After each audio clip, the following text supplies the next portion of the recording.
চার বছরে একেবারে শাওরাচড়া গ্রামে 1000-এরও বেশি পরিবার বাড়িঘর হারিয়ে কার্যত বেকি নদীর কবলে তাদের বাড়ি ভেসে গিয়েছে।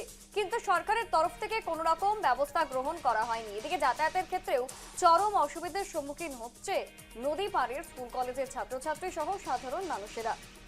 উল্লেখ্য 1095 নম্বর এলাকায় কার্যত এভাবেই তারা কিন্তু সেখানে প্রাথমিক বিদ্যালয় রয়েছে, সেখানে কিন্তু প্রাথমিক বিদ্যালয়েও নদী ভাঙনের কবলে পড়তে চলেছে, এমনটাই কিন্তু তাদের আশঙ্কা। সাংসদ রকিবুল হোসেন কোন রকম পদক্ষেপ গ্রহণ করছেন না, তা কিন্তু বরাবরের অভিযোগ। নদী ভাঙন প্রতিরোধের জন্য এবার শুধুমাত্র ডক্টর হিমন্ত বিশ্ব শর্মাই তাদের মদত করতে পারবে বা সাহায্য করতে পারবে, এমনটাই তারা আশা ব্যক্ত করেছেন। ঠিক এখনো পর্যন্ত কিন্তু কোনো রকম ভাবে প্রতিকার হয়নি, কোনো রকম ভাবে তারা সুরাহা পাচ্ছেন না। বেকি নদীর ভাঙন অব্যাহত রয়েছে। ঠিক এক বছর থেকে কিন্তু একই ছবি। এবারে ডক্টর হিমন্ত বিশ্ব শর্মার হস্তক্ষেপের দাবি করেছেন আমজনতা। ঠিক কি অভিযোগ রয়েছে তাদের, ঠিক কি কি দাবি দাবা রয়েছে তাদের, সব বিস্তারিত তুলে ধরেছে আমাদের প্রতিনিধি শাহিদ তাসির। দেখুন। বেকি নদের যে ভাঙনের তাণ্ডব সেটা কিন্তু অব্যাহত রয়েছে।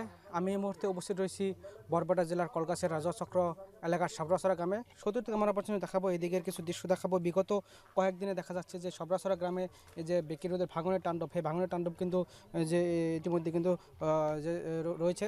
70 থেকে আমরা পাচ্ছি এদিকে কিছু দৃশ্য দেখাবো যে বেকি নদের ভাঙনের কবলে পরে দেখা যাচ্ছে যে স্কুল কলেজ রাস্তাঘাট কিন্তু ইতিমধ্যে কিন্তু যে সাবরাসরা গ্রামে কিন্তু বেকি নদীর কবলে কিন্তু চলে গেছে। আমি কিছু কথা আনবো, স্থানীয় জনগণ আমার সঙ্গে উপস্থিত রয়েছে, আমি কিছু কথা আনবো। কীরকম অসুবিধার সম্মুখীন হয়েছেন আপনারা? ধন্যবাদ। প্রথমে আপনাকে ধন্যবাদ জানাই যে এত ভিতর একটা অঞ্চলে এসে নিউজ করার জন্য। তা আমরা এখন খুবই একটা সংকটে আছি, কেননা বিগত 4 বছর ধরে আমাদের যে নদী ভাঙার যেটা এই অঞ্চলের যে মানুষ যে নদীর কবলে মিনিমাম 1000টা বাড়িঘর যা গেছে। তো আমরা খুবই একটা অসুবিধায় আছি। তার সাথে একটা এলপি স্কুল আছে, এলপি স্কুলটা যে কোনো সময় কিন্তু ভেঙে যেতে পারে। সাংসদের কি ভূমিকা? সাংসদ বর্তমান সম্মানীয় রকিবুল হোসেন স্যার এখন পর্যন্ত আসে নাই। তেনাকে আমরা স্থানীয় যেগুলো প্রতিনিধি আছে তাদেরকে দিয়ে আমরা জানাইছি, কিন্তু এই যে নদী ভাঙার যে পরিয়াল এদের সাথে দেখা করার জন্য সাংসদ কোনো সময় আসে নাই।